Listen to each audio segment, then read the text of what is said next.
নিম পাতা। নিম পাতা কোনটা? নিম পাতা খেলে কি হয়? বাসক পাতা কোনটা? দেখাও তো বাসক পাতা। বাসক পাতা খেলে কি হয়? আমরা সবাই জানি, তাই না বলো? আচ্ছা, আজকে কি পাতা লাগালাম? এই যে এখন আমরা তুলসী পাতা লাগাচ্ছি। দেখো, এই দেখো প্রিয়াংশী বোন আমাদের তুলসী পাতা লাগাবে এখন।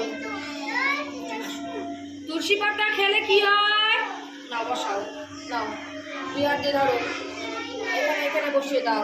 তুলসী পাতা খেলে সোজা করে বসাও, সোজা করো, সোজা। হ্যাঁ, তুলসী পাতা খেলে কাশি হয় না, তাই না? আর একটা পাতা লাগিয়েছি আমরা, এই দেখো। হ্যাঁ, এটা কি পাতা বলো? জোরে বলো। হ্যাঁ, কালো মেঘ পাতা। কালো মেঘ পাতা খেলে কি হয়? পেটে যাও যাও যাও, কি হয় না?